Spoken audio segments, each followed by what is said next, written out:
અને કેન્સર વિશે બેન પાસેથી તમે હમણાં ઘણું બધું સાંભળી લીધું.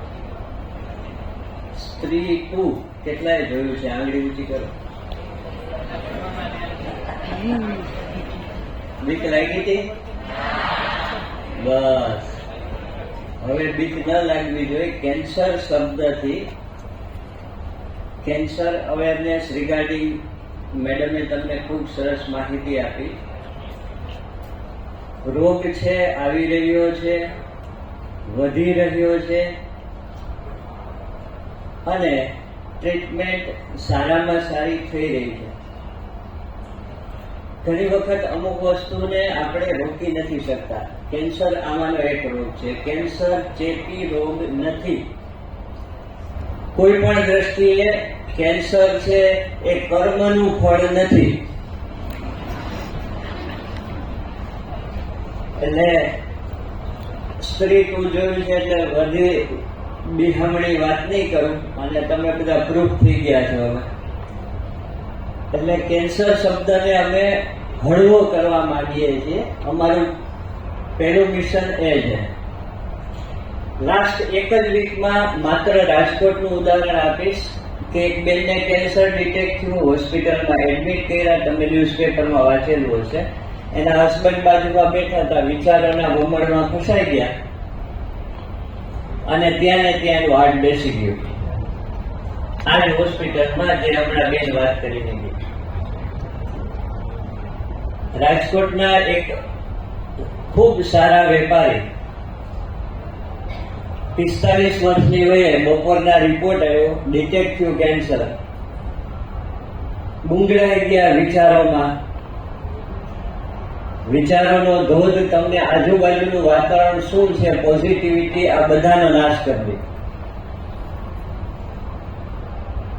આટલો બધો સારો બિઝનેસ એ કરતા હતા એટલે સ્વાભાવિક છે હિંમતવાન હોય. પણ આ વમળમાં એ ફસાઈ ગયા અને રાત્રે એને જરા પણ એવો વિચાર ન કર્યો કે મારા ઘરમાં 2 દીકરી છે, 1 દીકરો છે, અને એને સુસાઇડ કરી લીધું. આ શું છે? તો કે એજ્યુકેશનનો અભાવ છે. કદાચ આ પેઢીએ સ્ત્રી 2 નહોતું જોયું એટલે બીક નથી ઉડી. તમારી અંદરથી બીક ઉડી જવી જોઈએ, કારણ કે હવે ખૂબ સારા ડોક્ટરો છે, ટેકનોલોજી છે, મેડિસિન્સ છે અને પોઝિટિવિટી. તમે જે આ એજ્યુકેશન લઈ રહ્યા છો ત્યાંથી જબરજસ્ત મળી રહી છે. તમારા એક પણ શિક્ષકો નેગેટિવિટીની વાત નહીં કરતા હોય.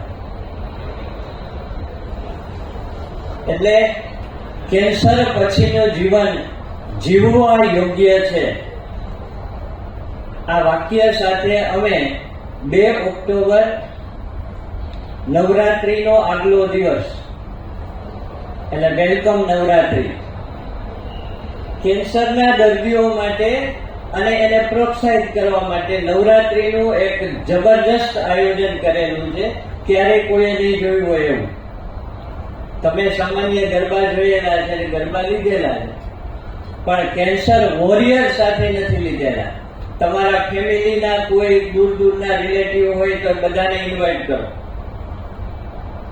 3000 થી વધારે કેન્સરના દર્દીઓ આ ગરબા લેવાના છે. એની સાથે રાજકોટના તમારા જેવા યુવાનો એ પણ ગરબા લેશે. એ એક કેન્સર અવેરનેસનું એમાં જ ડ્રામા કરશે. 108 બહેનો છે એ દેવી કવચના પાઠ કરવાના છે, જે અદ્ભુત હશે. એટલે તમને ખાસ બધાને હું ઇન્વાઇટ કરવા જ આવ્યો છું. એના માટે કોઈ ચાર્જીસ નથી. તમારે બધાએ ત્યાં પધારવાનું છે અને કેન્સરના દર્દીઓ જે છે એ બધાને પ્રોત્સાહિત કરવાના છે, મોટિવેટ કરવાના. આવશો ને? ગરબા લેતા તો આવડે જ છે તો આવી જાઓ. વધારે સમય નહીં લો, કારણ કે ગણપતિ બાપા આપણી રાહ જોવે છે અને સાહેબે રાહ જોવે છે. Thank you. તમને અહીંથી બધા પાસીસ મળી જશે.